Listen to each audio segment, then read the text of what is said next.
Iniciar la clase, si le pueden insistir a sus compañeros que ya entren, y recordarles que a partir de hoy ya vamos a computar y a controlar las asistencias.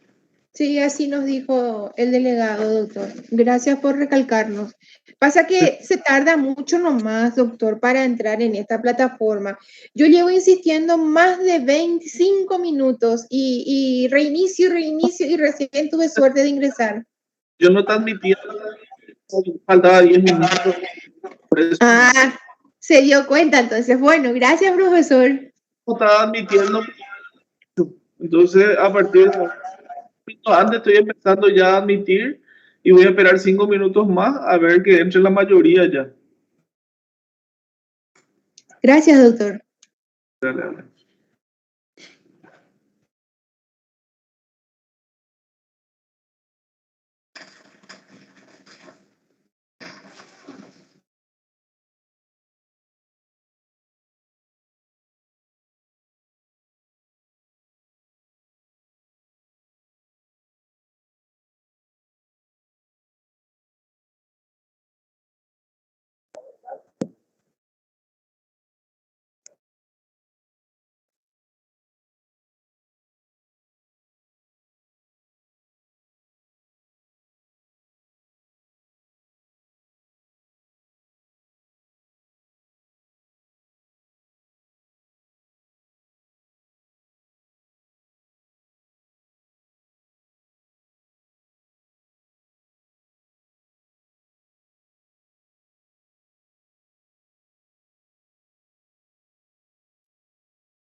Hola, profe.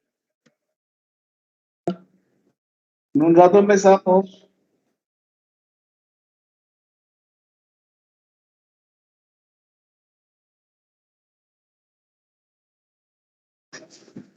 En un rato empezamos. Lo único que les vuelvo a pedir es que pongan sus nombres bien y para que sean identificables. ¿Entendido? No pongan nomás sus iniciales, pongan sus nombres. Porque esto va a registrar automáticamente la presencia de llegado un momento dado, que puede ser cualquier momento.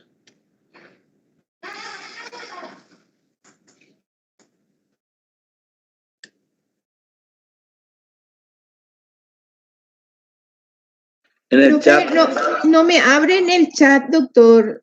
Yo eso estoy intentando hace rato y no me está abriendo para poder ingresar mis datos.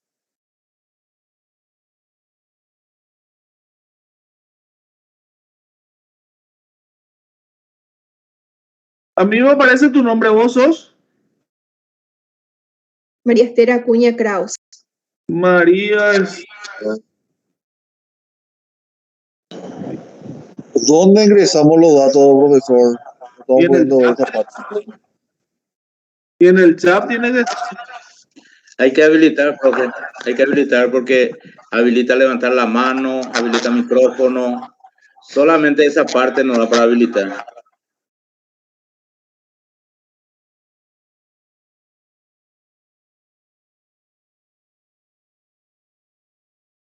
¿Vos sos?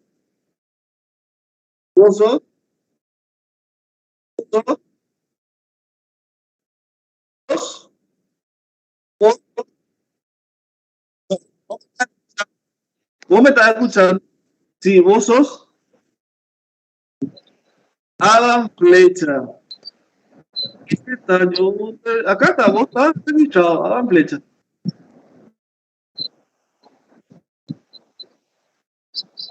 Supongo se identifican con algún nombre cuando van a empezar la clase.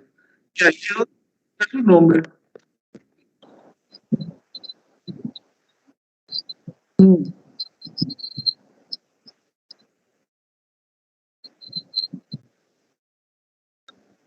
Eso tenés con tu delegado, porque esto ya se coordinó todo con ellos. Ellos dijeron que no se podía con la otra plataforma por la cantidad de alumnos. Nosotros tuvimos que ajustarnos a esto, comprar este sistema. Así es que tienes que hablar con ellos, por favor. Profesor, doctor, yo solamente quiero...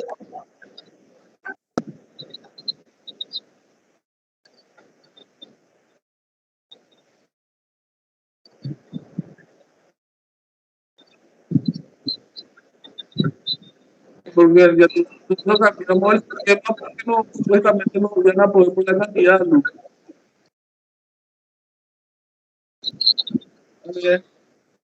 Doctor, yo tengo entendido de que una dupla de delegados, ¿verdad? Había adquirido, ¿verdad? El Google Premium. Y justamente yo creo que había conversado con los catedráticos a fin de que tuviéramos ese acceso, ¿verdad? Por la cantidad de alumnos, de que no faltáramos a clases. Y voy a tratar de hablar con esa persona para recalcarle con relación a ese tema y ver si existe la posibilidad de que podamos unirnos a Google Meet. Bueno, dale. Gracias, doctor. Dale. Bueno, vamos a empezar ahora nuestra clase. Hoy vamos a tratar de recuperar la que no pudimos hacer el viernes. Hoy vamos a iniciar con la lección 5, que es verificación de créditos. ¿Qué es lo que es la verificación de créditos? La verificación de créditos es la en donde los acreedores se presentan dentro del proceso concursal, entiéndase convocatoria de acreedores o quiebras. En este caso en particular estamos hablando de convocatoria de acreedores, donde se presentan a solicitar o a reclamar el pago de sus créditos. Esta es la etapa de verificación de crédito, es decir, se presenta él o los acreedores y deben justificar el origen de la deuda. Ponen en silencio su micrófono y solamente para preguntar si habilitan. Al que tiene abierto su micrófono le pido por favor. Bueno. Alan, apaga tu micrófono, porfa, y todos los compañeros, porque no se entiende la clase cuando está encendido los micrófonos, porfa. Bueno, entonces retomando la verificación. Permiso, profesor, disculpe. Seguiríamos con el artículo 32. No sé qué artículo es, son 5. Dale. Bueno. Gracias. Verificación de crédito. Entonces la verificación de crédito es esa etapa dentro del proceso del juicio concursal. Ahora convocatoria de acreedores, en donde los acreedores se presentan dentro del juicio ante el juzgado para solicitar y justificar el reclamo de esa deuda que quieren que el deudor les pague. ¿Por qué es importante esta etapa? Esta etapa es importante porque refleja varias cosas. Una de ellas, primero, se hace un comparativo de lo que denunció el deudor con lo que al final se encuentran todos los acreedores. ¿Se acuerdan que una de las obligaciones de un requisito que tenía el deudor para que su convocatoria sea admitida era la denuncia de todos sus acreedores con indicación de su domicilio, monto, categoría de créditos, etcétera? En esa etapa es donde se va a hacer esa correspondencia entre lo que denunció en su momento el deudor y con lo que está pasando en el juicio. Eso a su vez va a determinar ¿Cuánta es la deuda real de este deudor? Va a determinar cuánto tendría que pagar el día de mañana si es que se le aprueba su concordato. Se va a saber, los acreedores van a saber quiénes son los demás acreedores, van a poder contrarrestar si existe o no algún crédito inventado. Esa es la importancia de esta etapa de verificación de crédito. Y si se acuerdan, esta etapa formaba parte de una de las características del juicio de convocatoria de acreedores, que era la etapa de controversia. Siempre decimos que el juicio de convocatoria es un juicio voluntario. Sin embargo, algunos autores dicen que hay una etapa dentro de este juicio que es controvertida o controversial y que es justamente esta etapa, en donde tanto deudores, acreedores van a poder discutir sobre la procedencia o legalidad de algún crédito reclamado. Obligatoriedad de la verificación y excepciones. Habíamos visto en uno de los artículos que ya leímos que todos los acreedores, todos estaban obligados a presentarse dentro del juicio de convocatoria para verificar sus créditos. Todos. La única excepción era la del crédito laboral, porque se rige por una ley especial, es un crédito singularmente especial, por lo tanto se halla protegido. ¿Qué pasaba con los que tenían garantías? Incluso para ellos era obligatoria la presentación. Si bien es cierto, como vimos al momento de la suspensión de ejecuciones, el juicio de convocatoria no afectaba a los créditos con privilegios, porque el juicio podía continuar porque estaba garantizado por un bien determinado. No obstante, era obligatorio o es obligatorio que ellos se presenten a hacer verificar sus créditos dentro del proceso. Por muchas razones, y una de ellas porque va a dar certeza sobre la deuda real del deudor. Además, porque puede ocurrir que este juicio de convocatoria termine en una quiebra. Entonces, ese crédito con privilegio que se presentó dentro del periodo, llegado a esa situación, va a poder hacer uso de un mecanismo, de un instituto que le facilita la ley de quiebras, que es el concurso especial. Pero eso vamos a hablar más adelante. En consecuencia, todos estaban obligados a presentar sus créditos, salvo los créditos laborales. Y eso está en el artículo justamente 32. ¿Cómo deben presentar la forma y el plazo? La forma siempre tiene que ser documental. Es decir, tienen que justificar ese crédito. Y si no lo tienen, debe indicar dónde se encuentra el documento que justifique su crédito. Es importante eso a los efectos de que, llegado el momento, todos los acreedores tengan a la vista el origen y la causa de ese crédito y puedan objetar si es conveniente. ¿En qué plazo deben presentarse los acreedores? ¿Se acuerdan? Eso ya vimos en la clase anterior. ¿Dónde se establecía la obligatoriedad de presentarse a los acreedores? ¿Y cuál era el plazo? ¿Se acuerdan dónde estaba eso?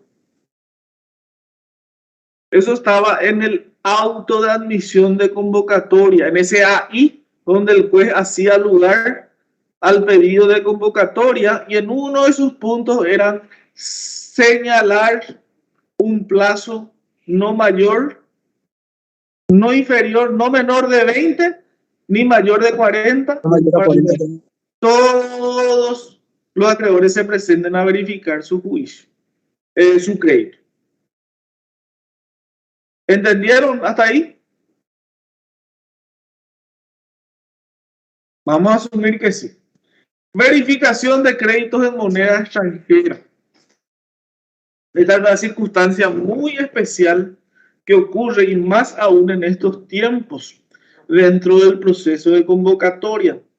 Saben ustedes que los créditos generalmente, y en algunos casos, se dan en moneda extranjera. Cuando ocurre esta situación y el acreedor tiene un crédito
y se hace provisoriamente al momento de la junta de acreedores. Hoy vamos a ver la junta de acreedores. En ese momento se va a computar ese crédito en guaraníes, porque el voto se hace teniendo en cuenta las cabezas, o sea, los créditos, los acreedores y el monto. Entonces es importante saber ese crédito cuyo origen es en moneda extranjera, poder cambiarlo al guaraní. Entonces, provisoriamente, ese primer cambio se hace al momento de la junta.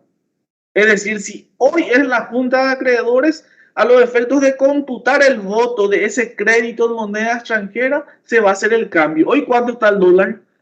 Creo que está a 6.880. Entonces, ponele, su crédito es $1.000. Se va a hacer 1.000 por 6.680 y ese va a ser el monto de ese crédito al momento de la junta de acreedores. Y después dice el propio artículo, pero definitivamente se va a hacer el cambio al tipo de cambio vigente al momento del pago efectivo. Recuerden que la convocatoria de acreedores generalmente se da para darle una facilidad de pago al acreedor, al deudor, perdón. Generalmente, ordinariamente, casi todas las convocatorias, el beneficio que se le da es una quita y una espera. Generalmente esa espera es de 4 años. O sea, cada año se establece un porcentaje de pago.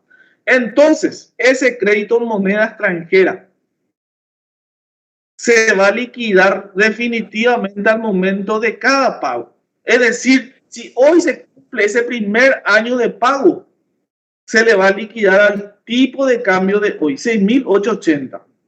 Dentro de un año, el 2 de marzo del 2023, va a producirse el segundo pago. Ahí se va a hacer el tipo de cambio definitivo. No sé en cuánto va a estar el dólar. Puede estar más, puede estar menos, pero se hace esa liquidación para pagarle en ese momento.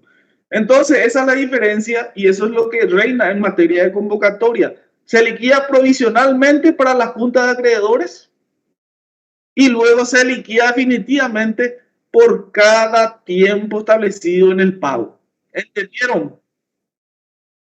¿Entendieron? Sí, profesor, entendimos. Sí, doctor. Decisión judicial. Siempre es importante en un proceso judicial que exista una resolución mediante la cual el juez pone fin o una situación controvertida o no controvertida. Preciso tener una determinación judicial que ponga fin a una situación. En este caso estamos hablando de la admisión o no de un pedido de verificación de crédito. Llegado el momento, el juez, perdón, voy a tratar de admitirle, acá no me da, bueno. El juez va a tener 15 días para admitir o no un pedido de verificación de crédito. Y ahí debemos distinguir que existen 3 tipos de crédito, que son lo mismo, pero se le da una definición diferente conforme a lo que vaya sucediendo dentro del juicio. Están los créditos admitidos, los créditos impugnados y los créditos rechazados.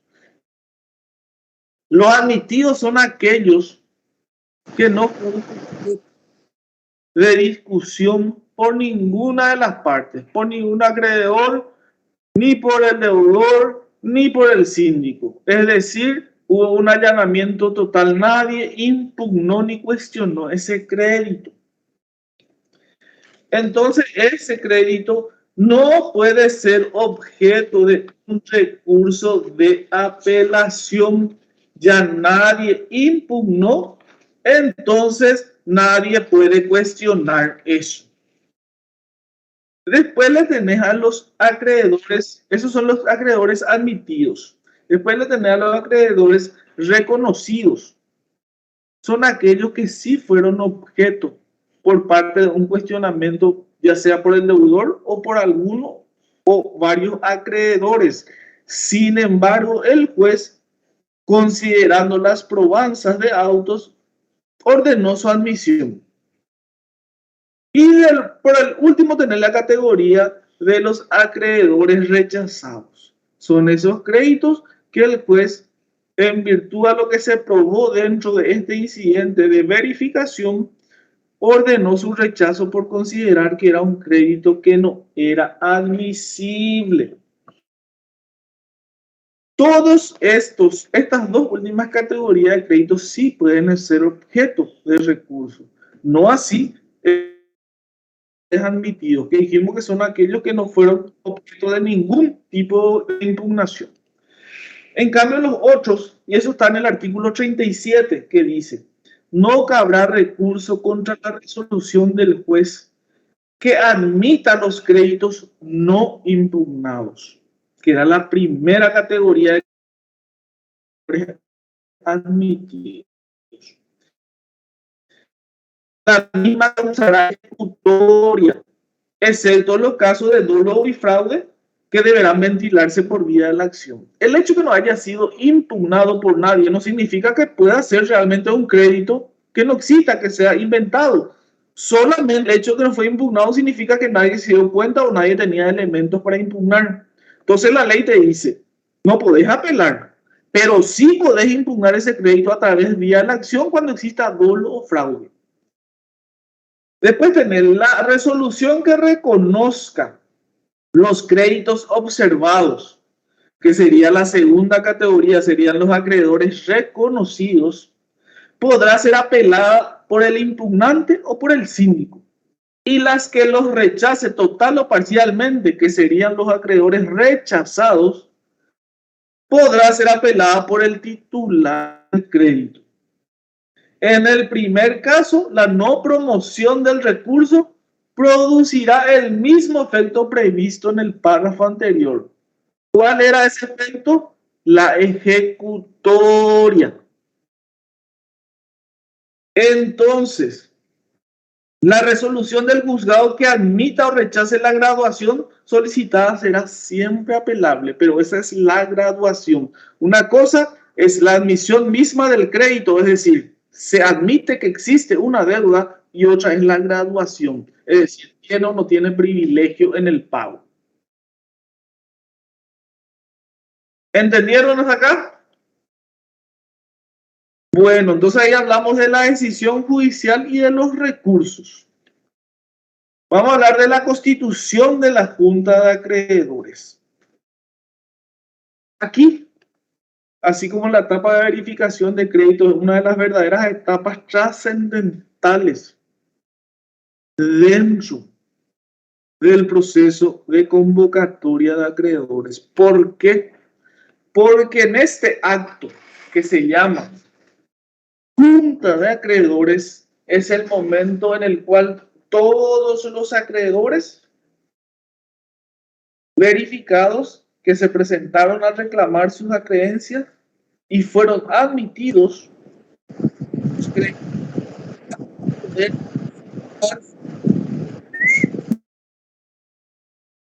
con el deudor si le van a dar o no la oportunidad de pago que está pidiendo este deudor. María Esther, ¿qué pasó? María Esther, te escucho. Permiso, sí, permiso, profesor. ¿Podrá usted, por favor, repetir nuevamente la última parte? Porque se interrumpió la conexión, por favor. ¿Cuál última parte?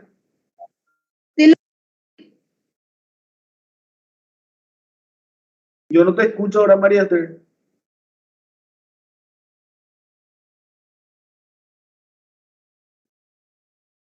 Bueno, vamos a seguir, María Esther, porque Ahí se activó, doctor. Pasa que es muy lento, no sé por qué. Usted estaba hablando de la decisión judicial y de los recursos y habló con relación a la Junta de Acreedores donde se presentan, ¿verdad? Y ahí se interrumpió la comunicación.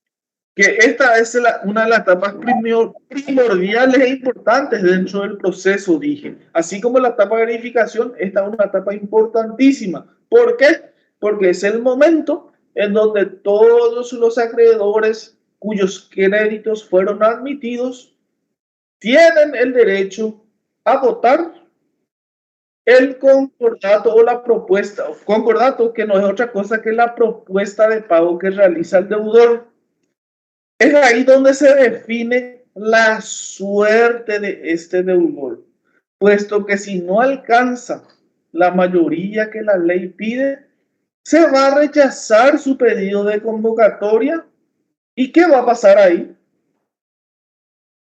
¿Qué va a pasar con este juicio convocatoria si llega el momento de esta audiencia y los acreedores le dicen nones? ¿Qué va a pasar?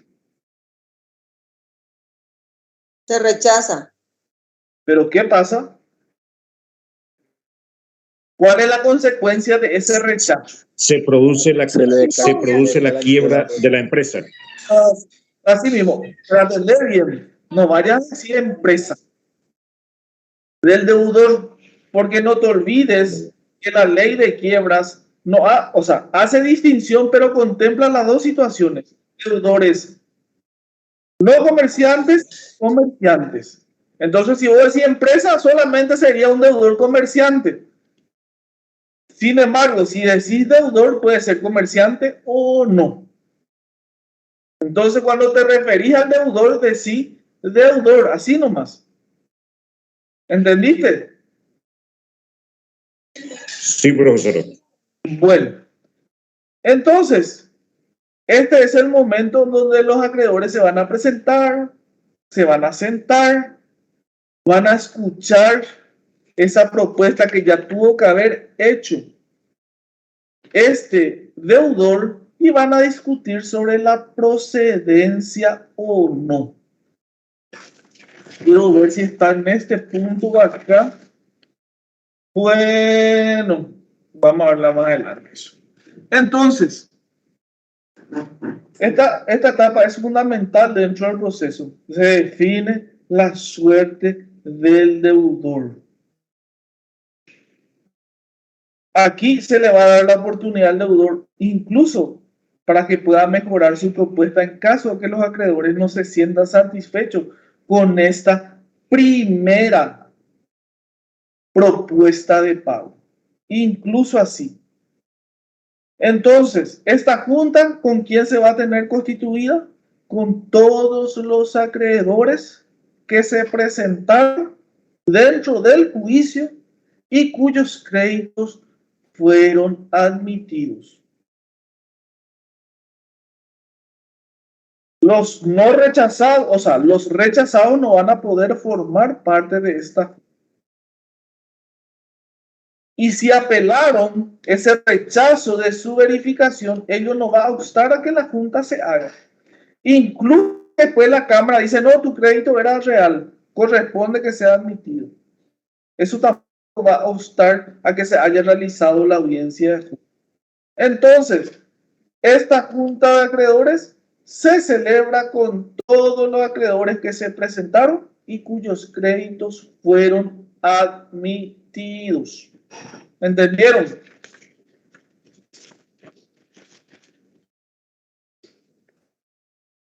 Bueno, representación de los acreedores.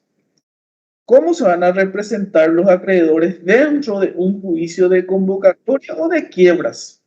Y acá hay una pequeña diferencia que tiene la ley de quiebras con la ley ordinaria, o sea, con la ley, con el Código Procesal Civil o con el Código Civil. Porque si nos remitimos a las reglas del proceso civil, entiéndase cualquier juicio civil y comercial que no sea convocatoria de quiebras, ¿cómo uno se hace representar dentro de un juicio si es que no va a acudir personalmente? ¿Cuál es el momento habilitante para ello? ¿Saben?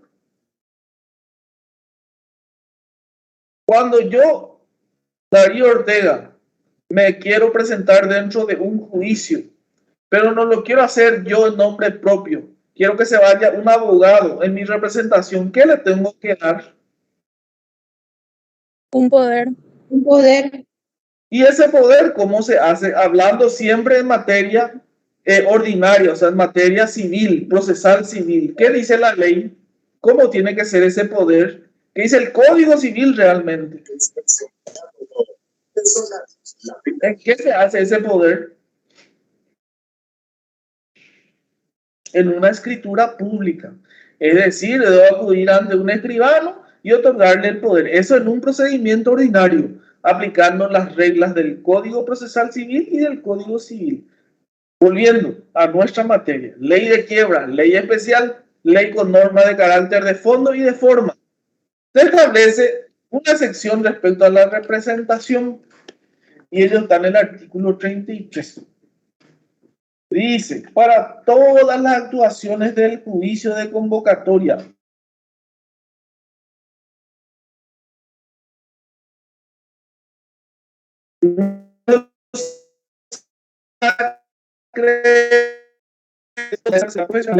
tienen que saber el matriculado. Para acreditar su representación, estará una carta de poder con facultades para tomar parte en todas las tramitaciones de aquel y en las deliberaciones y resoluciones de la Junta de Acreedores. En caso de duda sobre la autenticidad de la firma del mandante, el juzgado podrá exigir una comprobación ulterior. Es decir, para hacerse representar dentro del juicio de convocatoria de quiebras, basta una simple carta poder, que sí debe contener bien las especificaciones en cuanto a qué puede tomar decisión ese abogado que le va a representar. Pero basta la simple carta poder, no hace falta que sea por escritura pública. No obstante, dice la ley, si se cree o si alguien o el juez considera que esa declaración invocada carece de algún requisito o no le convence, puede pedir al acreedor que se hizo representar por un profesional que venga a probar que realmente esa carta de poder es legítima. Entonces, esa es una gran diferencia que existe entre la ley de quiebra y la ley ordinaria, entiéndase procesal civil o código civil, donde sí exige que la representación de un profesional debe acreditarse mediante la expedición de una escritura pública. ¿Entendieron? Vamos a hablar ahora entonces de la graduación de crédito, conceptualmente, porque la graduación de crédito específica está mucho más adelante. Y eso vamos ya adelante, eso vamos a repasar nomás ya, porque eso ya tuvieron que haber dado en otras materias, porque ahí vamos a hablar de los créditos sobre determinados bienes, inmuebles, muebles, créditos con privilegios especiales, eso ya está, ya debieron haber estudiado, o sea, llegado el momento, vamos a repasarlo nada más. Pero ahora vamos a dar el concepto de lo que es graduación de crédito. ¿Qué es lo que es la graduación de crédito? ¿Qué significa graduar? Darle un título, darle un escalón, un escalafón a algo. En este caso a los créditos. significa que se va a determinar cuántos créditos comunes tiene este deudor y cuántos créditos que tienen garantía tiene este deudor. Y de ahí surge su importancia. Porque si recuerdan, en la convocatoria de acreedores, los créditos realmente afectados son los créditos comunes o quirografarios. Es decir, los créditos que no tienen privilegio. A ellos les afecta este juicio de convocatoria. Son ellos los que van a decidir la suerte de este deudor, porque es a ellos a quien va destinado la propuesta y esta forma de pago.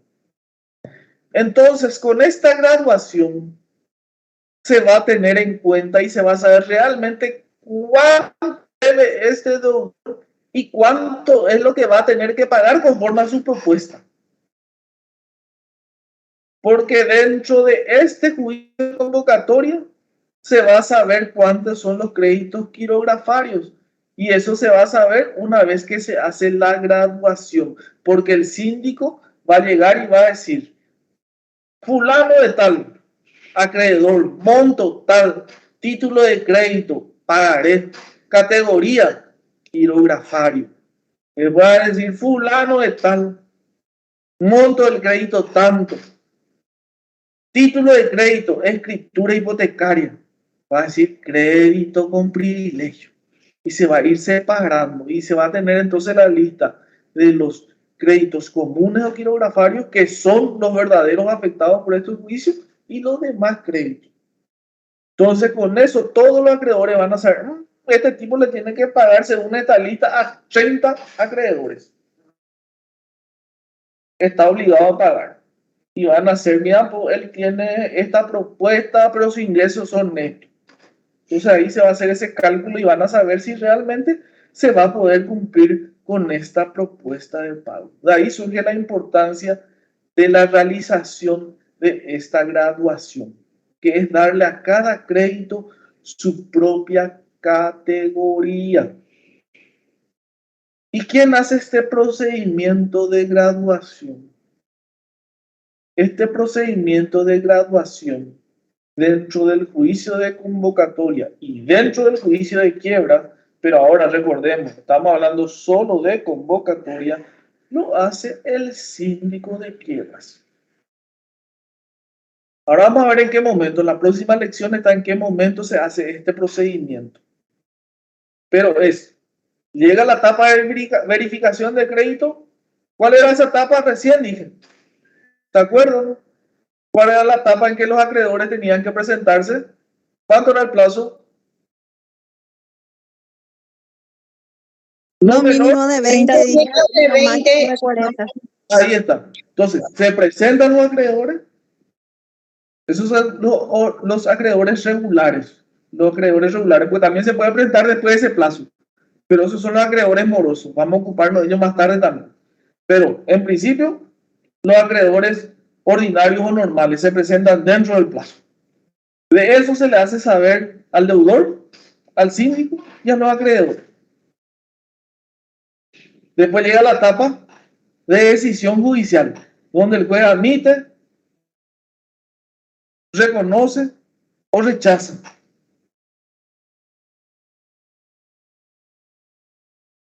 Pero antes de eso es donde el síndico elabora su lista, donde hace ese procedimiento que le dije, fulano de tal, origen, monto, categoría de su crédito. Y eso lo hace analizando el documento que presenta el acreedor. De ahí se va a hacer ese procedimiento de graduación, de acuerdo al origen del crédito, de acuerdo al instrumento que garantiza ese crédito. Y ese procedimiento de graduación lo hace el agente síndico. ¿Entendieron? Sí, profe. ¿Preguntas? Hasta ahora todo obvio, todo claro, doctor. Joel, vos querés preguntar algo, no te escucho. No, doctor, te estoy siguiendo. Dale, ya está. Esperen que vamos a continuar ya. Esperen.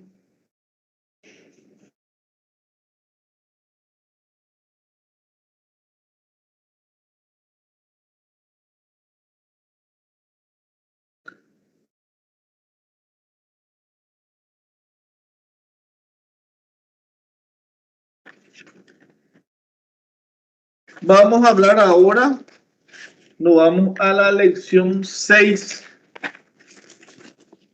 que es el concordato.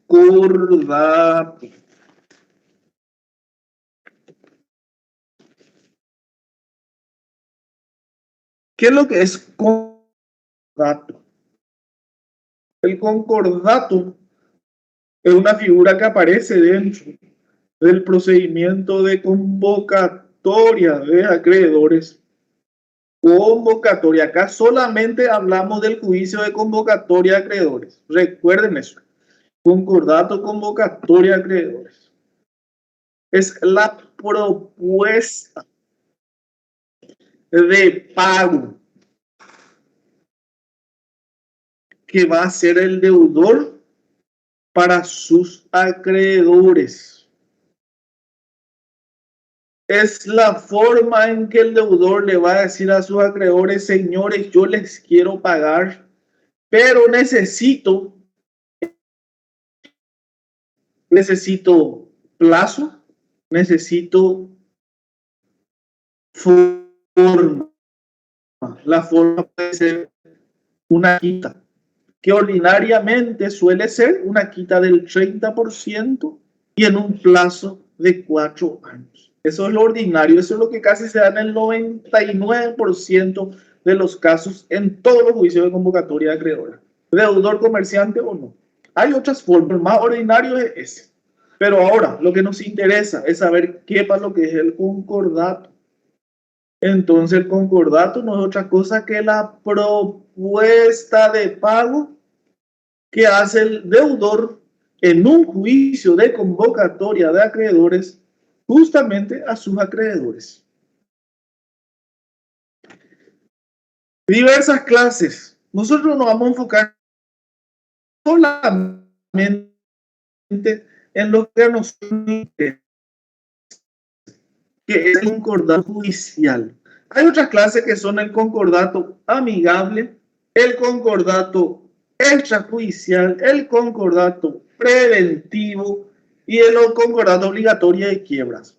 No se preocupen que eso no va a ser objeto de preguntas en el examen. Lo que sí deben saber es qué es lo que nuestra ley de quiebras prevé. Y ahí habla del concordato judicial. Y tenemos que su naturaleza jurídica, según la mayoría de los autores de doctrina, dice que la naturaleza jurídica del concordato de nuestra ley es contractual.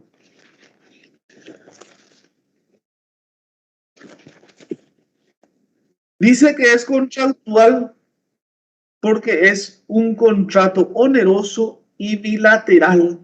Es una transacción, no es un acto de comercio objetivo, sino más bien subjetivo, dice.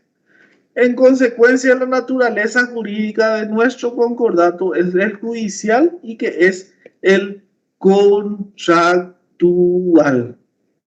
Eso es lo que ustedes deben saber. Es de naturaleza jurídica contractual el concordato previsto y legislado en la ley de quiebras. ¿Entendieron? Sobre lo demás no se preocupen. Si quieren interiorizarse, métanle. Pero ustedes lo que deben saber que la naturaleza jurídica de nuestro concordato es la naturaleza jurídica contractual. Y ahora vamos a hablar de la convocación de junta de acreedores.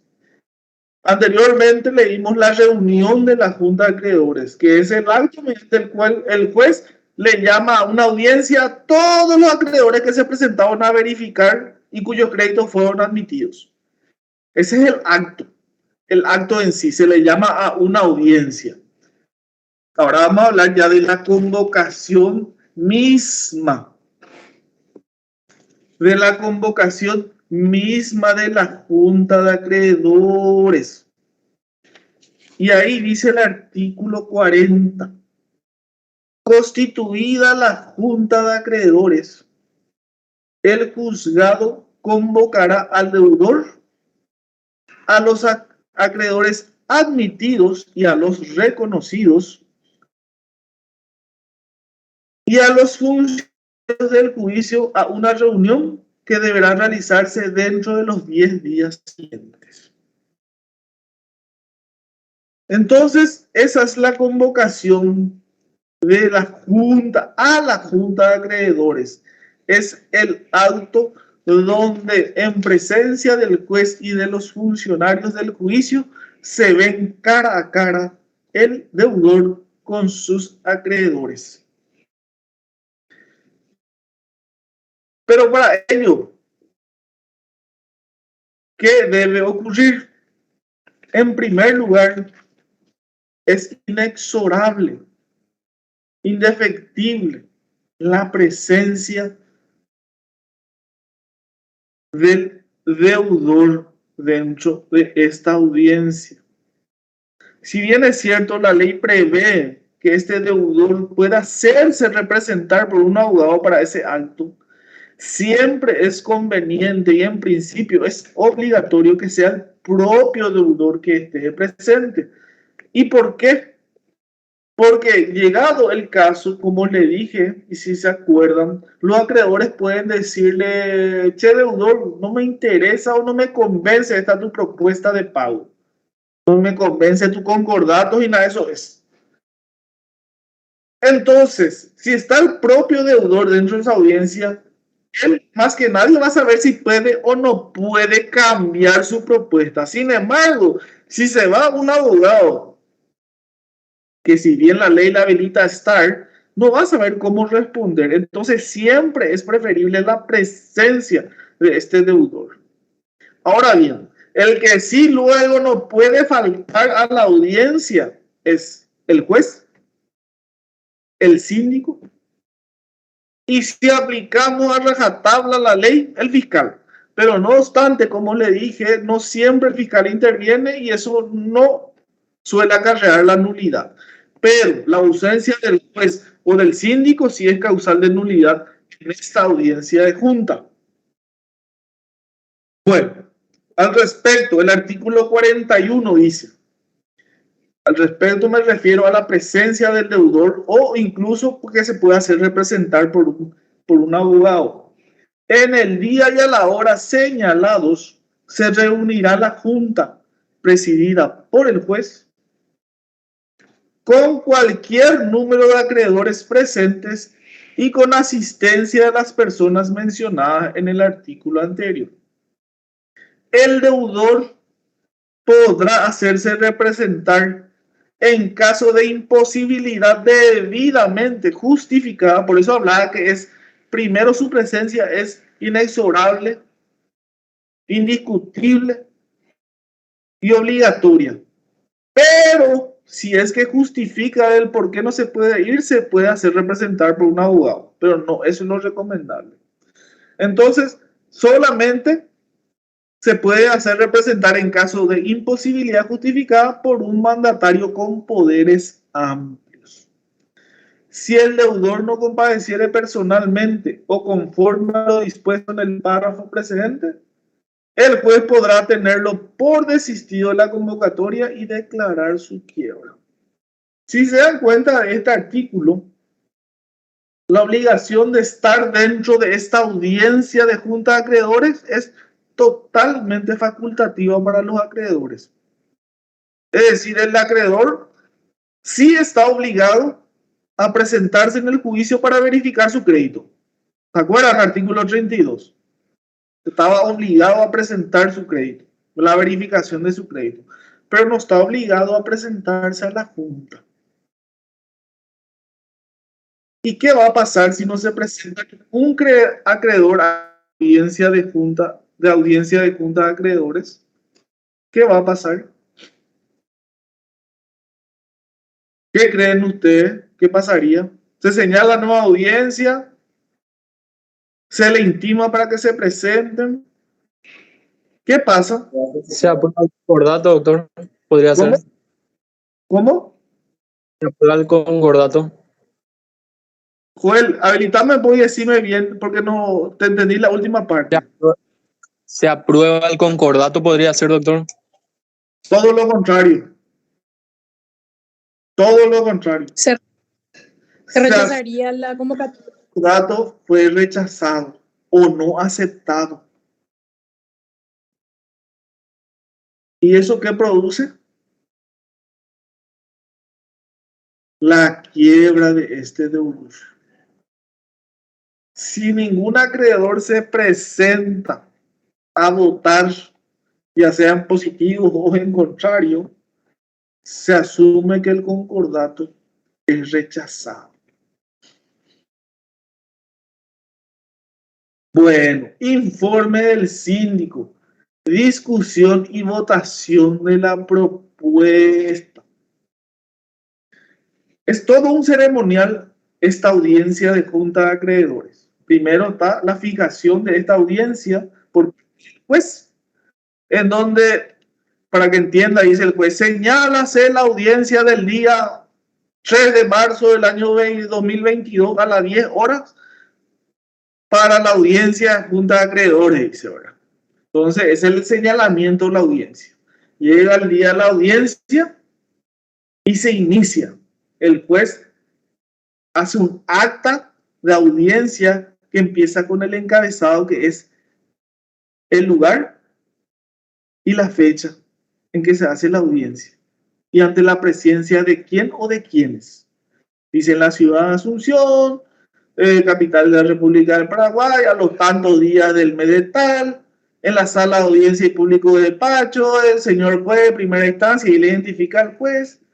Se lleva a cabo la audiencia prevista por resolución o providencia número tal. Se encuentran presentes. Primero que tiene que estar presente es deudor. Después síndico. Después agente fiscal. Y después los acreedores presentes. Y se enumera todo. Ahí empieza el acto así. Se hace una audiencia. El dactilógrafo. Yo era dactilógrafo en el Palacio, pero cuando existía la máquina de escribir, en serio le digo, la máquina de esa marca fea, Olimpia. Vea esa marca, y así escribíamos. Después vino la computadora. Pero bueno. Y ahí empieza.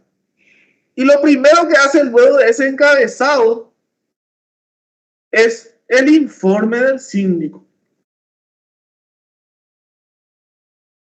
Ahí tenemos el artículo 42.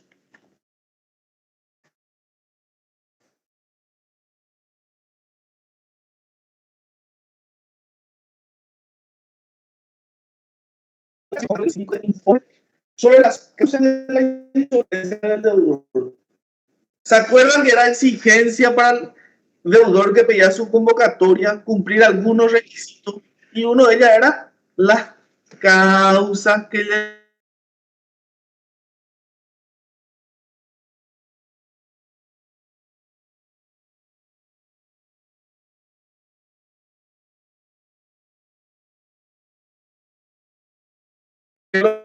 primero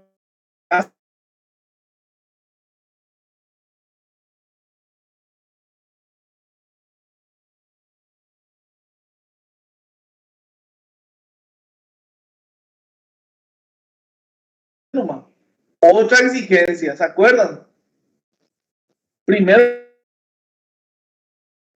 era un balance general con una antelación no mayor de 10 días. Después que ponía a disposición del juez todos sus libros. Entonces el síndico también, en el caso del comerciante, va a analizar la situación de contabilidad que encontró a este deudor. El estado del activo y pasivo, otra exigencia. Porque el deudor que pedía su convocatoria estaba obligado primero a denunciar a todos sus acreedores con indicación de monto, nombre, dirección, carácter y origen de la deuda. Además de denunciar aquellos bienes que tenían algún gravamen especial, o sea, bienes del deudor que contaban con algún gravamen especial. Va a hacer un análisis también de eso el síndico. Y la conducta patrimonial del bien. Esta conducta patrimonial es importante. ¿Qué es lo que debe reinar en un deudor comerciante o no para que su convocatoria sea admitida? Una conducta de buena fe. Si no existe la buena fe, se le va a calificar su conducta patrimonial y eso puede llegar incluso al ámbito penal. Entonces, también como último paso va a dar opinión sobre el concordato ofrecido por el deudor. ¿Y por qué tendría? ¿Y qué tendría que opinar el síndico respecto a esta propuesta? Esa opinión se va a basar si esa propuesta de concordato cumple con los requisitos exigidos por la ley. Y ahí es donde surge el carácter de orden público de la ley de quiebra, porque esta propuesta de concordato no puede ser cualquier cosa nomás. Tiene que estar y tiene que ajustarse a lo que la ley le permite. Más de eso no puede salir el deudor. O sea, ahí no va a regir el principio de la teoría de voluntad de los autos que está en el Código Civil o alguna de la propuesta de pago que está establecida en el Código Civil. No. Acá se va a regir por lo que la ley de quiebra le permite y hasta dónde le permite que una propuesta de pago sea considerada válida. No cualquier propuesta de pago puede ser considerada válida. Solamente aquella que se halla dentro de las prescripciones y limitaciones establecidas en la ley de quiebra, que vamos a ver dentro de un rato. Consecuencia, hasta ahí está el primer auto.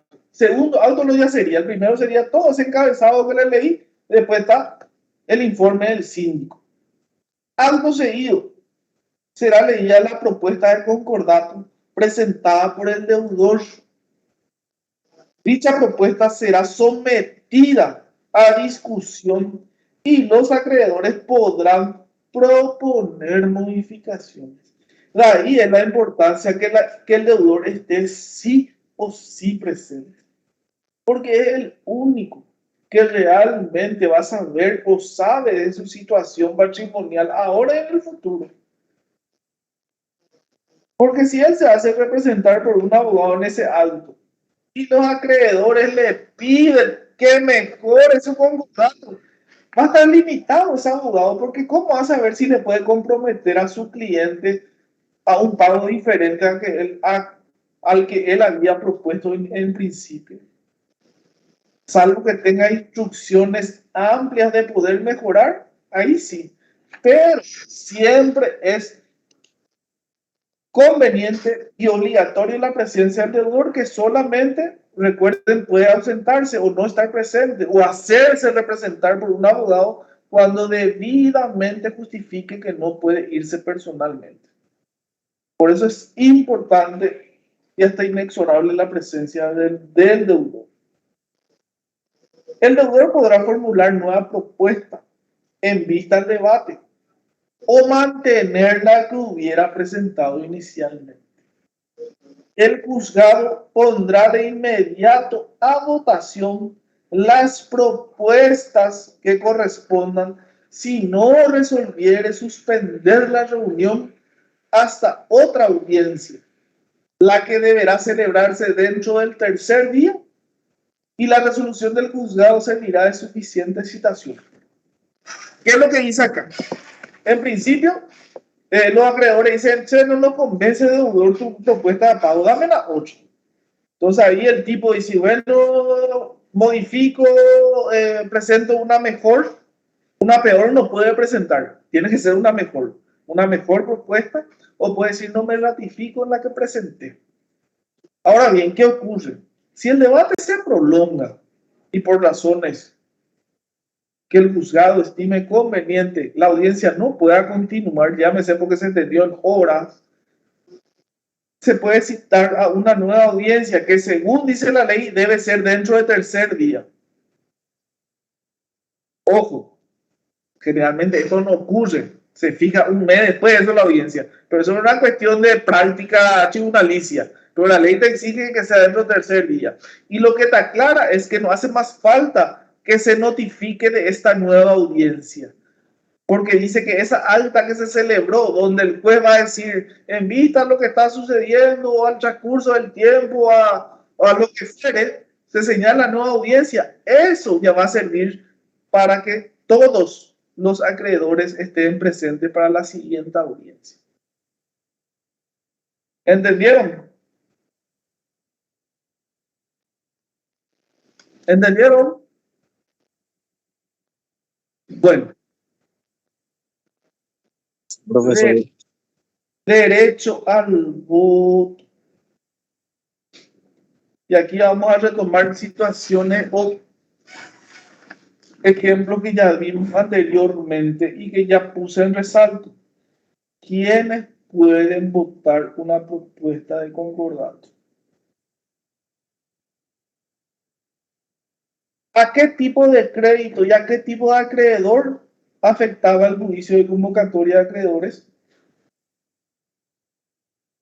Los créditos comunes. Comunes o quirografarios. Y no afectaba al crédito laboral. Y no afectaba al crédito con garantía. Salvo que el que tenga una garantía renuncia a ese crédito o aparte de ese, renuncia a ese privilegio o aparte de ese privilegio, que no puede ser inferior o menos del 25%. Eso es lo que hace que esa renuncia total o parcial de ese crédito privilegiado pierda ese privilegio en su totalidad o en el porcentaje renunciado. Pero la regla es: solamente tienen derecho al voto los créditos o los acreedores con créditos comunes o quirografarios. Dice el 43. Podrán votar el concordato solamente los acreedores quirografarios. Si en la votación participaren los acreedores privilegiados o con garantías reales, ello producirá la pérdida de sus privilegios o garantías. Podrán, sin embargo, renunciar a una parte del privilegio o garantía no inferior al 25% de sus créditos y votar por ese impuesto, por ese importe como quirografarios.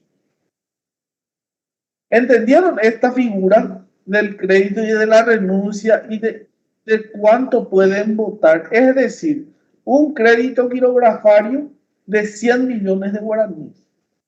Se quiere presentar a votar en la audiencia y no hace ninguna salvedad, pierde todo ese privilegio. O sea, su crédito va a ser común y quirografario por 100 millones.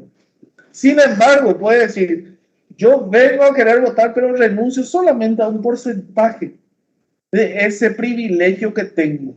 Mi privilegio es por 100. Como la ley me dice, no puede ser inferior a 25, tiene que, como mínimo, tiene que renunciar a ese 25%. Es decir, se va a convertir en un crédito quirografario. ¿Por cuánto? Si hablamos de un crédito de 100 millones y renuncia a un 25% de ese privilegio, ¿cuánto es 25% de 100? 75. Bueno, entonces va a votar por eso. ¿Y por qué es importante transformar ese porcentaje en número? Porque va a llegar el momento de la votación y la votación se vota por cabeza y por monto. Por eso es importante. Acuérdense por qué se transformaba ese crédito en moneda extranjera para la audiencia, se transformaba en guaraní. Porque le iba a dar derecho al voto de acuerdo al monto. Ocurre lo mismo con este tipo. Tiene que o renunciar totalmente o parte. Y si llega a renunciar a ese crédito, ella no, a ese privilegio, ella no recupera ese privilegio independientemente del resultado de la votación. Ya pierde, ya queda de por vida como crédito quirografario. Bueno, en ningún caso podrán recuperar el privilegio o garantía perdida o renunciada. Cuando la garantía real, fianza o aval hubiese sido dada por un tercero, el acreedor podrá concurrir a la Junta y votar por la totalidad de sus créditos. Pero en tal caso, liberará al tercer garante hasta la concurrencia de la parte remitida.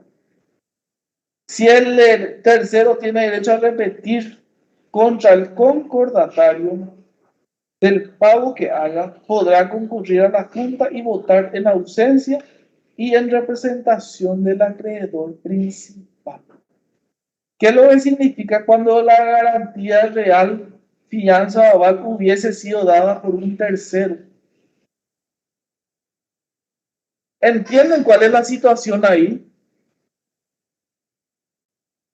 Les pregunto bien porque si no, no le voy a aplicar. Si entendieron, no le voy a aplicar.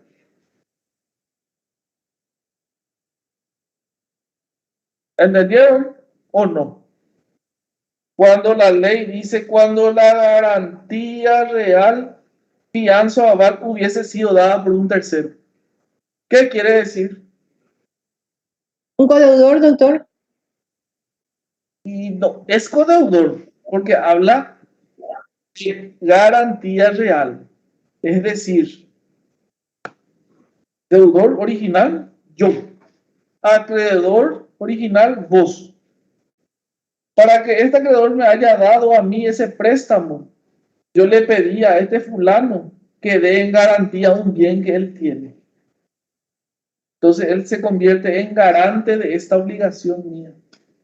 El deudor principal soy yo, él es un garante. Afecta un bien para cubrir esta deuda. Ese es el tercero. Pero tiene que ser, el bien tiene que ser real, doctor. Tiene que ser, por ejemplo, un inmueble o dinero en efectivo, algo así. Un bien con garantía, fianza o aval. Tienen que estudiar eso en el Código Civil, la diferencia. Cuando un aval, cuando una fianza, cuando una garantía real. Existen varios tipos de garantías reales.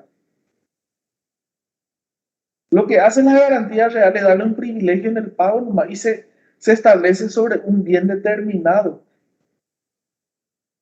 Puede ser, lo más conocido nomás son hipoteca prenda, total guarda. Hay un montón de privilegios que pueden darse. La diferencia está en sobre qué bienes se dan nomás. Bueno, entonces ocurre eso cuando un tercero es el que viene a dar esta garantía real.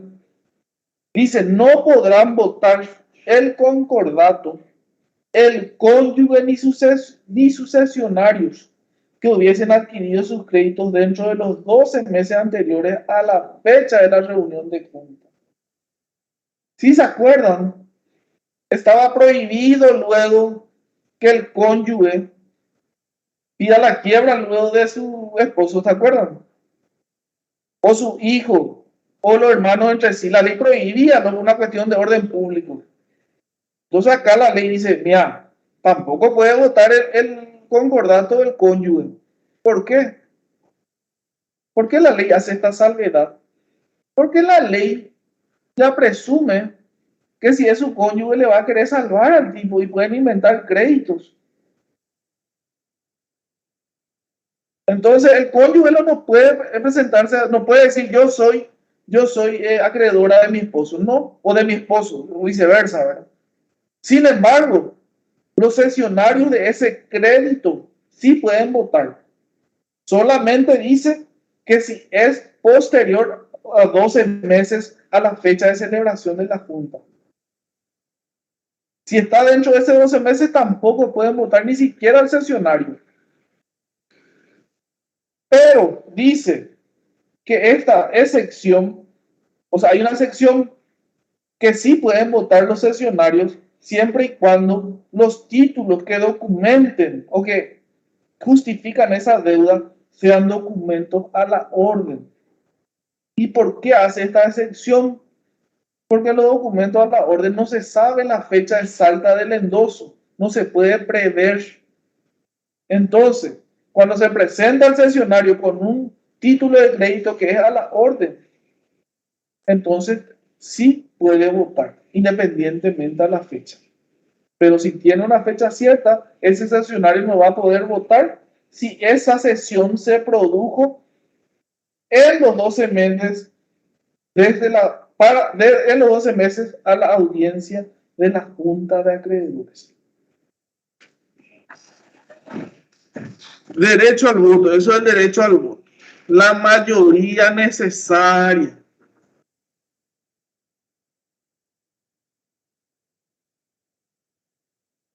Acá entra a tallar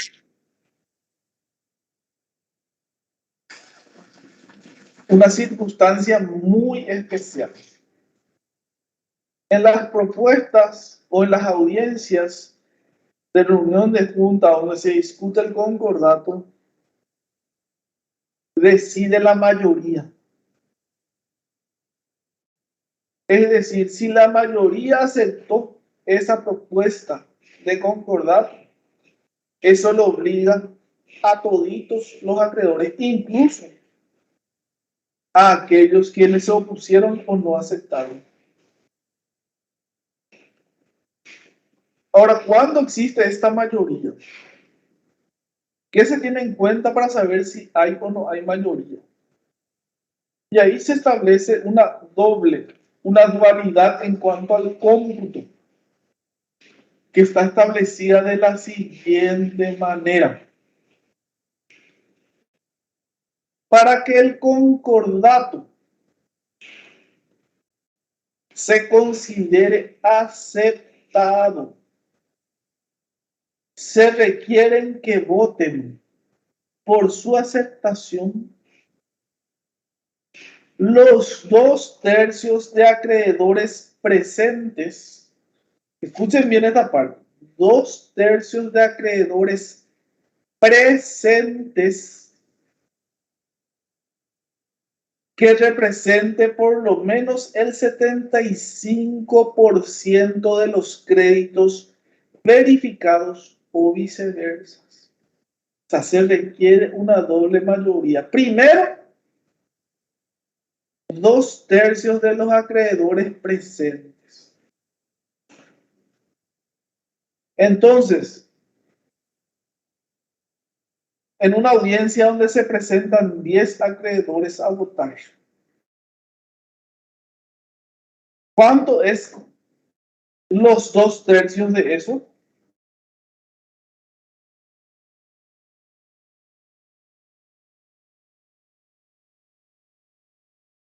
¿Saben? 6, profe, 6,5. ¿De cuánto, doctor? ¿De cuánto? Perdón. 10, estamos hablando, dice, primero se requiere el voto del 2%, del 2/3 de acreedores presentes. Y hay 10 acreedores presentes. ¿Cuánto es 2/3? 6 mínimo. Bueno, que representen por lo menos el 75% de los créditos verificados. Y los créditos totales verificados son 100 millones. ¿Cuánto es el 75%? 75 millones. Ahí está. Entonces, 75 millones. es el primer trabajo que tiene que hacer para saber si se tiene por aceptado o no. 2/3 de los acreedores presentes que representen el 75% de los créditos verificados. O viceversa. ¿Cómo se va a aplicar la viceversa?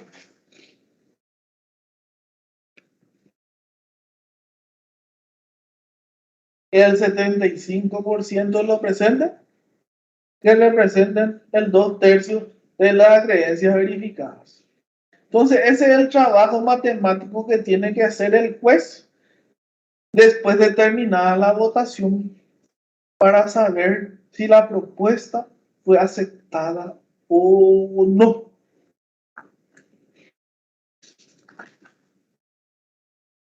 Bueno, acta final. Esta acta final, como les expliqué, es realizada por los funcionarios o por el funcionario del juzgado, que es el actilógrafo, en donde primeramente en el encabezado se pone el día, la hora, ante qué juez y ante quiénes concurrieron. Después, acto seguido, la lectura del síndico del informe, posteriormente la discusión de la propuesta de concordato, por último la votación. Y al final, se tiene que cerrar esta acta. Es decir, se da por terminada la audiencia conforme al resultado de la votación. Y dentro de eso se va a analizar posteriormente si se homologa ese concordato o si por el contrario se lo rechaza.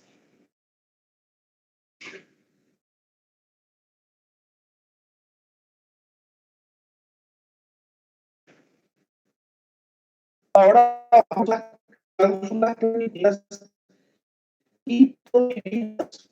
Nosotros dijimos que el concordato es una propuesta de pago, no de lo que la ley de quiebras prevé, limita o prescribe. No se puede ir más allá, es decir, no se puede salir de lo que la propia ley de quiebra establece como válido para hacer una propuesta de pago. El artículo 45 dice: podrá constituir concordato todo acuerdo, cualquiera sea su modalidad, siempre que no contravenga directa o indirectamente las prohibiciones expresas de la ley y no importen una liberación del deudor mediante la adjudicación de sus bienes a favor de sus acreedores. Por eso le dije que al ser la ley de quiebras una ley especial con conceptos de fondo y con prescripciones procesales, difiere a lo que el Código Civil establece en materia del pago. El Código Civil prevé, por ejemplo, la situación de la cesión de bienes para el pago de los créditos. Ahí se llega a un acuerdo y le dice a los acreedores: toma, te pago con esto y chao la deuda. Sin embargo, si ese deudor concurrió al juzgado para someterse a la ley de quiebra, ya no puede hacer eso. Porque si no, no va a tener sentido el juicio de convocatoria, que lo que busca es justamente evitar esa pérdida de sus bienes. Es evitar la quiebra. Porque la quiebra lo que va a hacer es que todos sus bienes se vendan para que el obtenido de la venta le sea pagado a sus acreedores. Entonces la ley de quiebras limita esta posibilidad que sí tiene dentro del ordenamiento ordinario civil.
Acuerdo entre deudor y acreedores. Pero desde el momento que uno entra a pedir el auxilio judicial en virtud y al amparo de la ley de quiebras, no puede salir de sus normandos. Primero, entonces, puede pedir hasta una quita de 50%, siempre y cuando no sea superior a 2 años. Puede ser 6 meses, 1 año y medio, hasta 2. Si va a ser superior a 2 años, no puede pedir una quita superior al 30%, o sea, hasta 30. Te dice, te voy a pagar en 3 años. Ahí no puede pedir una quita del 40%, hasta 30 nomás puede.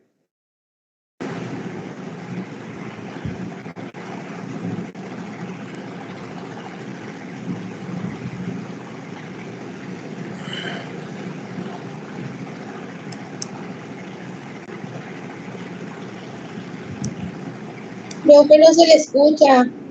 Es que no puedo hablar. Rubén, voy a apagar tu micrófono porque sale un ruido extraño. Bueno, entonces, hasta 50, no superior a 2. Superior a 2 años, la quita no puede ser superior al 30%. Y luego tener otra circunstancia. Si el plazo, en el caso de deudores comerciantes, pues solamente en ese caso, y este es un caso, a ver, porque yo empecé a trabajar en el Palacio en el año 89. Hasta hoy en día nunca he visto este caso que le voy a decir, pero que está contemplado en la ley. En el caso de deudores comerciantes que hubiesen llevado un giro regular durante 20 años sin haber solicitado convocación y sin haber sido declarados en quiebra, los acreedores podrán acordarles quitas de hasta el 75%, pero nunca por un plazo mayor de 4 años. Es una previsión que está en la ley, es decir, que se le da a aquellos deudores comerciantes con un giro regular en los últimos 20 años sin que hayan sido declarados en quiebra o hayan pedido su convocatoria, a que los acreedores le concedan esta quita de hasta el 75% de la deuda, pero nunca en un plazo mayor a 4 años.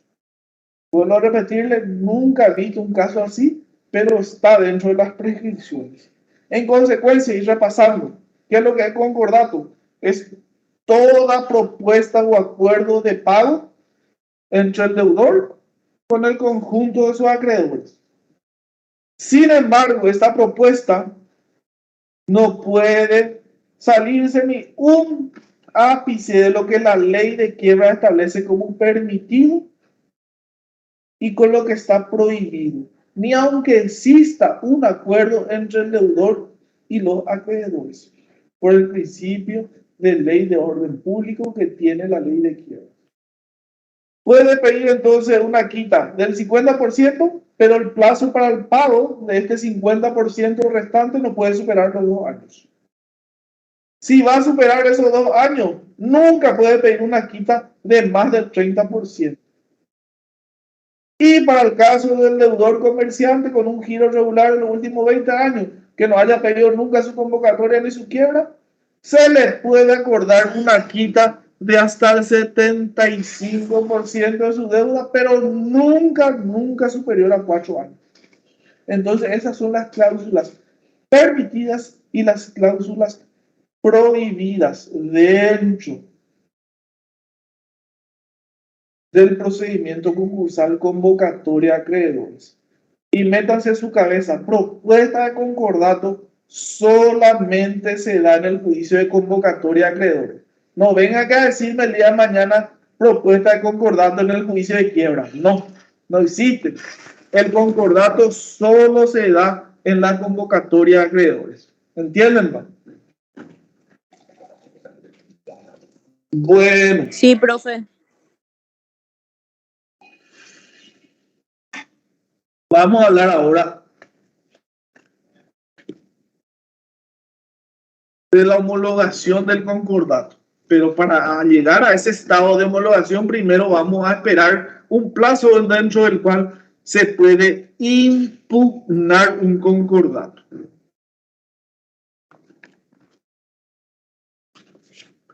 Y acá hay que acordarnos que el juez tiene una amplia facultad dentro del procedimiento concursal, un carácter, ¿se acuerda? Hasta inquisitivo, puesto que él podía decidir sin pedido de parte algunas cosas.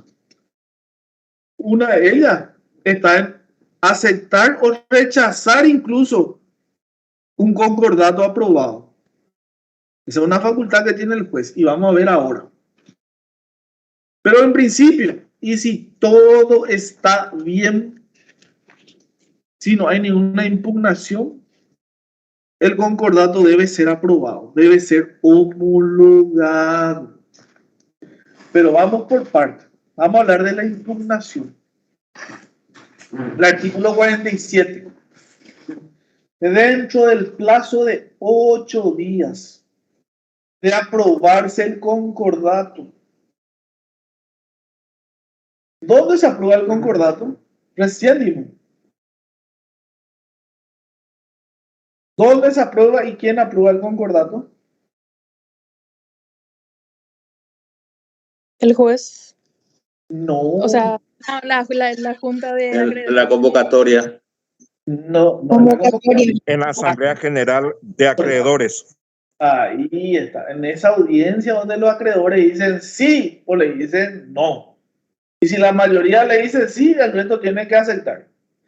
Bueno, entonces, dentro del plazo de 8 días de aprobarse el concordato, cualquier acreedor que no hubiese concurrido a la reunión de la Junta en la que se aprobó el concordato o que hubiese disentido del voto de la mayoría y los titulares de créditos observados pendientes de trámite o resolución judicial podrán impugnar el concordato aceptado fundándose en algunas de las causas siguientes.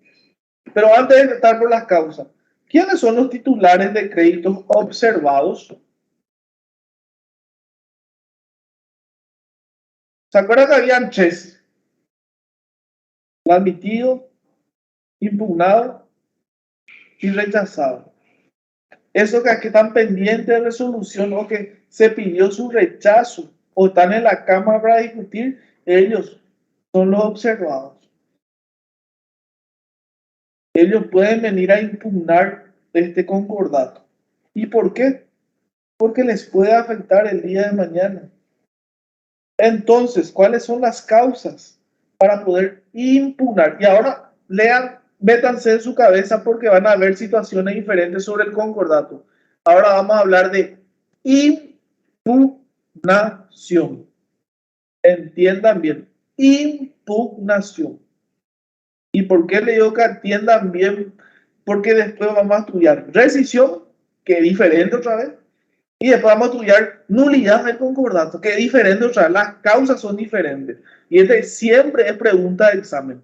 Entonces ahora vamos a estudiar impugnación y vamos a ver cuáles son las causas y quiénes, ya vimos quiénes pueden impugnar el concordato. Así que ponga bien, impugnar. Esto va a ser pregunta de examen, le aviso ya. Impugnación, rescisión y nulidad. Diferente cada uno en cuanto a sus causas. Ahora vamos a hablar de impugnación y sus causas. ¿Cuáles son? 1. Defectos en las formas esenciales prescritas para la convocación, celebración y deliberación de la Junta. Ahí se va a atender todo, estuvo o no estuvo presente el síndico, se le citó al fiscal, vino el deudor, no vino, no se hizo representar correctamente, un montón de situaciones. Error en el cómputo de las mayorías requeridas por la ley o defectos sustanciales en la celebración. Ahí se va a tener en cuenta en el cómputo ese 2/3 de los acreedores presentes que representen el 75% de los créditos verificados o viceversa. Ese va a ser una de las que se haya hecho mal ese cálculo. Y aunque ustedes no lo crean, hasta el día de hoy se suele hacer mal ese cómputo. Hasta hoy en día. Muchos dicen, muchos doctrinarios dicen que es por la mala redacción de la norma. Pero bueno, entonces esa es una de las causas. 2. Falta de personalidad o falsa representación de alguno de los votantes, siempre que su voto hubiera decidido la mayoría en acreedores o en capital. Y esto se refiere cuando el acreedor se hizo representar por algún abogado y vino a votar en su nombre de representación. Pero había sido ese poder que le otorgó, esa carta poder, no se olviden que con carta poder era suficiente, era falsa o no la habilitaba para el voto. Y siempre y cuando si ese voto influyó en la decisión de la mayoría, ahí se va a admitir como impugnación. Si en nada va a cambiar el voto de la mayoría, la impugnación de una falta de representación, no se le va a tener en cuenta. Si influye, sí, ahí se va a tener en cuenta y se va a hacer lugar a la impugnación. 3. Confabulación entre el deudor y uno o más acreedores. Esto es algo que ocurre diariamente en nuestros tribunales en los juicios de convocatoria. ¿Qué pasa? Se va el deudor y negocia bajo la mesa y a escondida con su acreedor mayoritario y le dice: yo te voy a pagar a vos todito, pero le va a pagar Ichiquepe, no le va a pagar en el juicio, porque en el juicio tiene que ser igualito para todo el pago por la par condición creditor. Pero se va y negocia con algunos acreedores y le promete cosas con tal de conseguir su voto. Porque ese juego mental de la doble mayoría, el deudor lo hace desde el inicio. Dice: a ver, un poco, yo tengo 10 acreedores, pues fulano me odia, este me va a votar en contra, después este me va a votar a favor, y ya hace ese juego, antes luego, todo preparado, uno se va a la guerra. Entonces, cuando hay alguno que tiene en duda que no le va a votar a su favor, él negocia.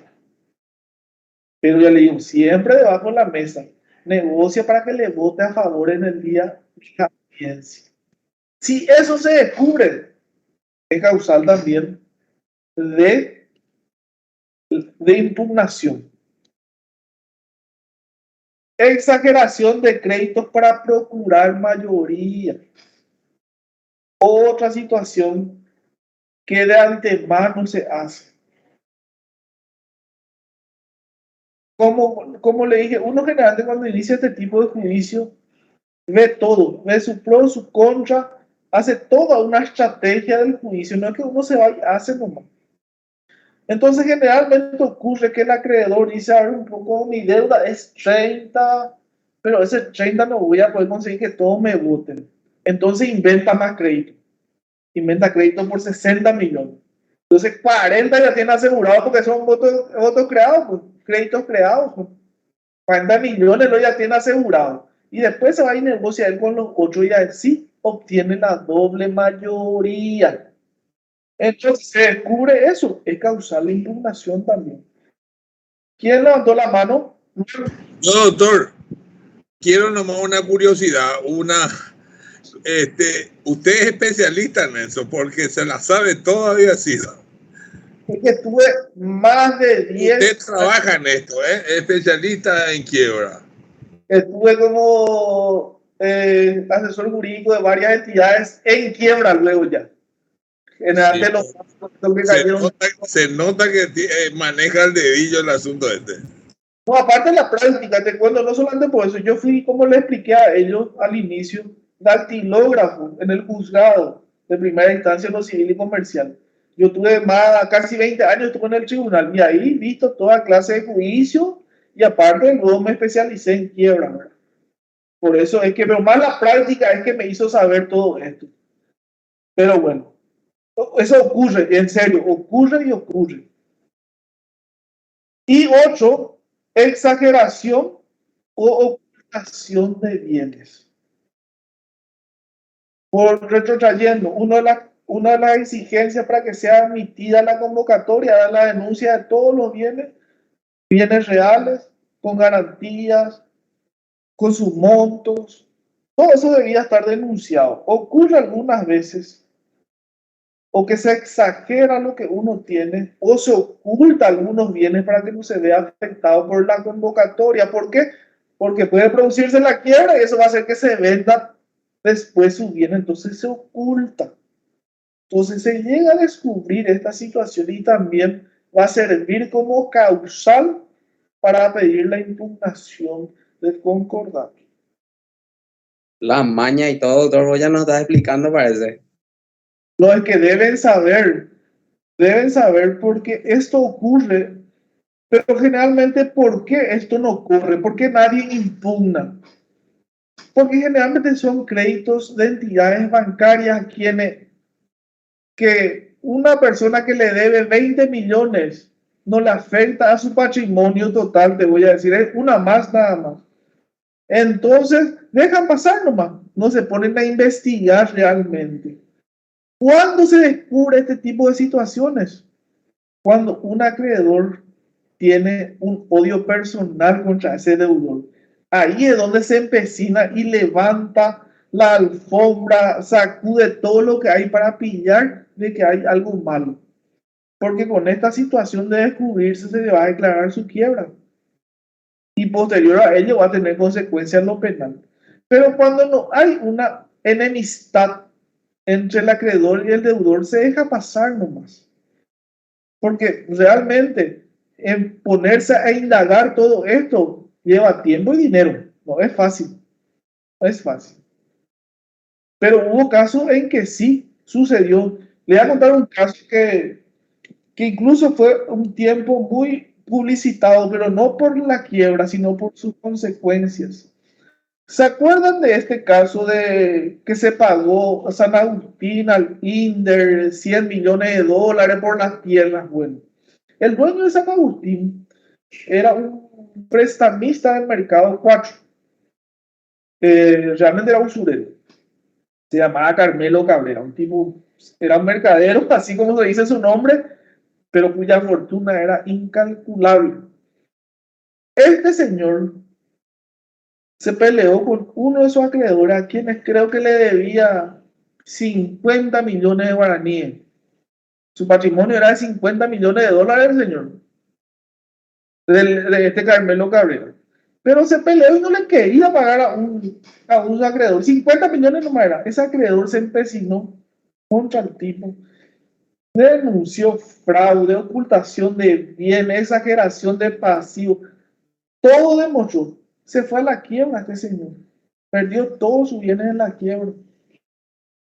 Como consecuencia de un acreedor que le tenía entre ojo y ojo y hizo que recayera y comprobó las infinitas irregularidades que el señor cometió dentro del juicio de convocatoria.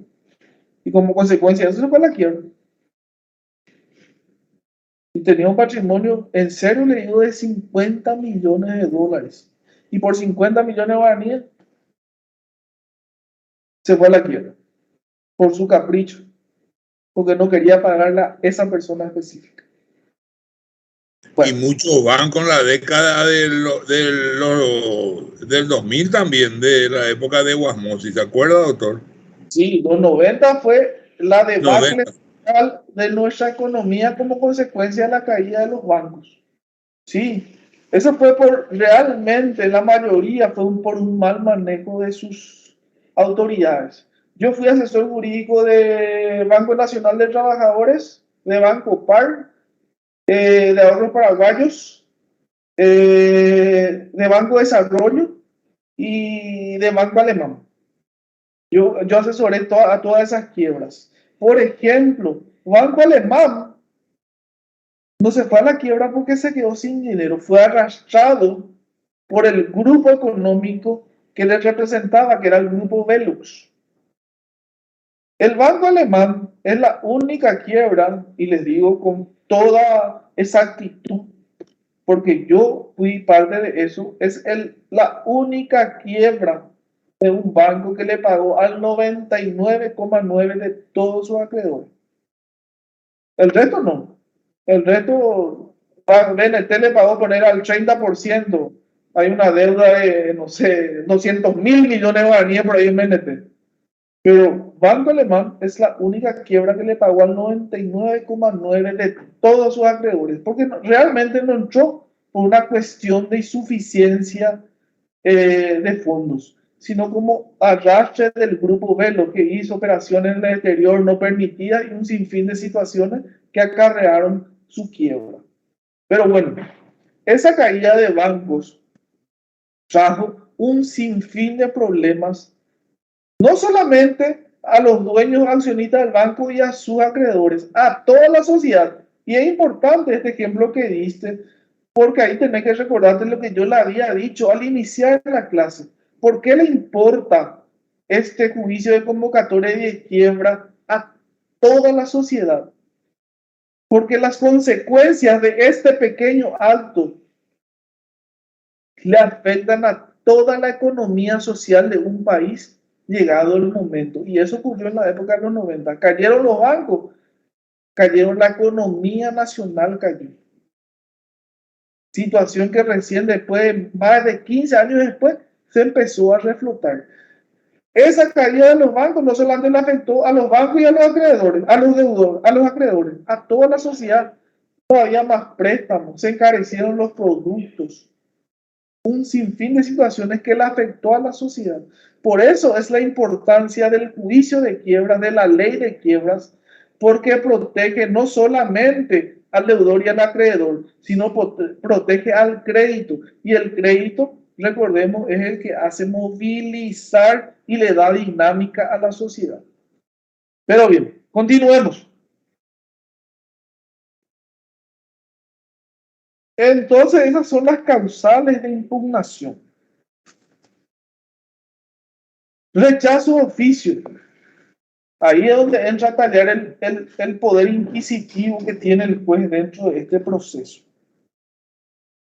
Aun cuando ningún acreedor impugne el concordato, el juez podrá rechazarlo basado en las causales del artículo anterior o cuando a su criterio existan motivos de interés público o fundado en el interés de los acreedores de naturaleza y gravedad tales que impidan su homologación.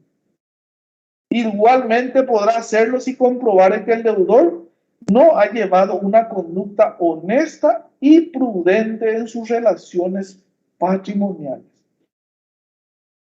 Acá está más o menos plasmado casi todos los caracteres de la ley de quiebra: inquisitivo, de orden público, controvertido, porque el juez dice, incluso si nadie pide y si todos aprobaron, si él descubre que no están reunidas las condiciones que la ley establece, o si incluso la conducta de este deudor no es una conducta honesta y prudente, va a rechazar su concordato, aunque los acreedores le hayan dicho que sí. Porque nuevamente la ley solamente le protege al deudor de buena fe, no así al de mala fe. Entonces el juez, incluso si los acreedores no dijeron nada, el juez puede rechazar. Ahora vamos a hablar de la homologación propiamente dicha. ¿Qué homologar?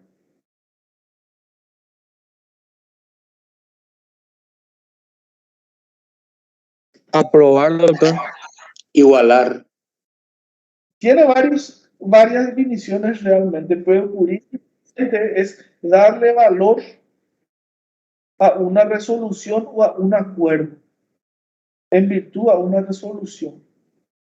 En este caso estamos hablando de un acuerdo que es el concordato, el cual va a ser homologado una vez que el juez dicte esta resolución. Es decir, le va a dar ese valor y esa fuerza ejecutiva a través de una resolución. Va a homologar. Dice el artículo 49. Si transcurrido el plazo de 8 días no se hubiese impugnado el concordato o si impugnado y sustanciado el procedimiento respectivo se hubiera rechazado la impugnación, el juez la homologará. Entonces, si dentro del plazo de 8 días, que es para que se tiene para impugnar, nadie impugnó, o si se impugnó y se estableció el procedimiento de incidente, eso vamos a ver al final de la clase, vamos a ver tramitación de los incidentes, y dentro de eso va a estar impugnación del concordato, ahí te establecen los plazos y todo, y la forma que debe deducirse. Entonces, primero 8 días nadie impugnó, o habiéndose impugnado vía incidente, se le dio el trámite y se resolvió su rechazo, el juez va a dictar la resolución homologando este acuerdo. Es decir, le va a dar esa fuerza a ese acuerdo a través de una resolución judicial. Ahora bien, dice el artículo 50, si los acreedores no aceptasen el concordato o el juez no lo homologase, ¿qué va a pasar? ¿Ya respondieron o no? ¿Qué va a pasar si se rechaza el concordato? Se declara la quiebra. Ahí está, se declara la quiebra. Y lo único que ya está clara este artículo es que el síndico de la convocación será el de la quiebra. Por una cuestión de economía procesal, de inmediatez, de rapidez, o sea, no hace falta que se le vuelva a designar a un nuevo síndico que tenga que venir a intervenir en el juicio de quiebra, porque eso va a entorpecer el procedimiento. Entonces la ley dice, se comenzó como convocatoria, se le rechazó su concordato, o el juez no lo aceptó y no homologó, se declara la quiebra. Pero siempre va a ser el mismo síndico el de la quiebra. Porque él ya tiene conocimiento acabado de la conducta del deudor, de los bienes del deudor y de todo lo que de todos los acreedores que existen dentro de la masa. Señores, ¿preguntan?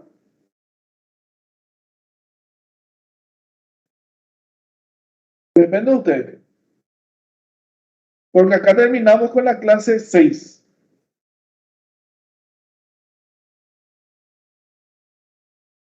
Sí.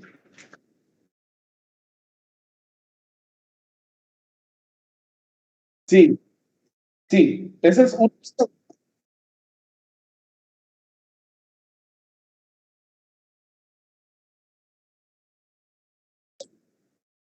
Para hablar de falsedad, no podemos hablar de errores materiales que pueden ser subsanados o que se entienden de manera diferente al leer todo el contenido. Cuando hablamos de falsedad, ya hablamos de un acto malicioso, irregular, tendiente al engaño. Entonces, que le falte una lechita no va a afectar en nada. Tiene que demuestre realmente que se hizo eso con el afán de engañar. Por eso se habla de falsedad. Si no, no se... La falsedad es una acción de querer engañar o perjudicar.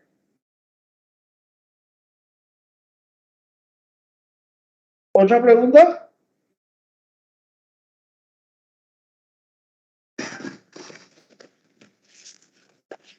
Si les parece bien, entonces terminamos hoy la clase y nos vemos el viernes si Dios quiere. ¿Está? Bueno, Excelente su clase, profesor. Sí, Muchas profe, gracias. muchas gracias. hasta Gracias, luego. profe. Interesante, profe. Gracias, Gracias, profe. doctor. Hasta luego, Hasta profe. luego, profe. Profe. Muchas gracias, profesora. Hasta luego. Gracias por la clase, doctor. Buenas tardes. Ahí tiene, profe. Gracias. No, doctor.